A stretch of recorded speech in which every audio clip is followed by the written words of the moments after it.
Hello, look, my name is Barry Patel. I'm here just to tell you today. You suck! Look, thank you very much. Look, this is the issue that I want to talk to today about communication, that we're just not communicating together and not really listening to each other. And what I'm really wanting to say is that we need to start listening to each other rather than just having our own private little argument. Why would we have to listen to you? Look, that's a really good question, because what we've got to do is really start to hear each other and to stop this idea of thinking of one-upmanship with each other.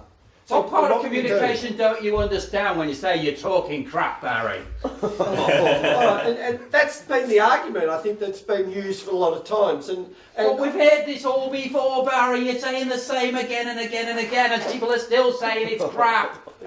And that's the issue that we don't. I don't understand exactly what you're saying, but I do understand that what we have to do is get men and women to really start communicating together. Communication, the ability to be able to actually understand what somebody is trying to say to you. So by you saying that you don't actually understand what that person was saying, you're negating the fact that you're trying to create more communication. You know what you're talking about.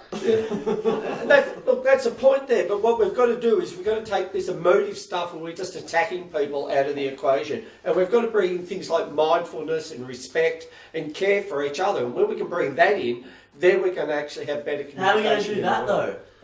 And I think the number one thing of that is to learn to listen to each other more rather than just trying to talk. We've been listening and we've been listening. We're getting the same stuff all the time. What's this mindfulness? Have you been talking to your yogi this morning? What's going on? Yeah. I'm a really good listener. So mindfulness to me is about coming back to heart space. You know, how you feeling rather than just head space. Because sometimes. So why would I listen to you? And I think what I've got to say is just as important, not more important, but just as important as everyone else. And Barry, when are you going to start listening to other people's views and maybe being a little bit more flexible around these things? And that's been part of my role now, is actually helping people with that. So if you want to come along, for you, yeah. Well, it's been an interesting process as we work with people and help them, and I can really see where you're coming from, and I think that's one view. The other view, of course, that's is that we can start to you drove past a hitchhiker. You didn't help them. You didn't drive a big hitchhiker. You drove past them. 2005. What about 2005, Barry?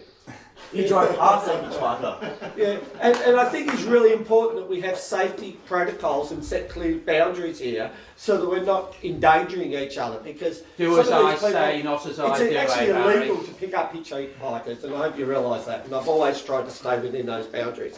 As I was talking about, though, that communication is really important, that we start really communicating with each other more from a heart space rather than just from head space. And I think if we can do that, then we're going to make a change in the world. Thank you.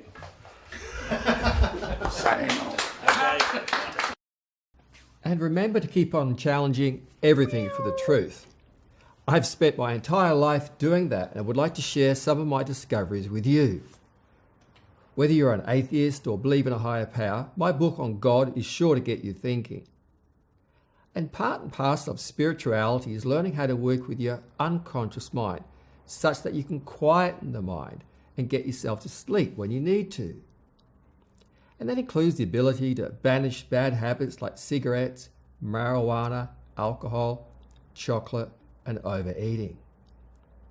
And as a foundation to a fulfilling life, I believe everyone needs to learn how to work with their unconscious mind, how to explore deep trance and states of deep meditation.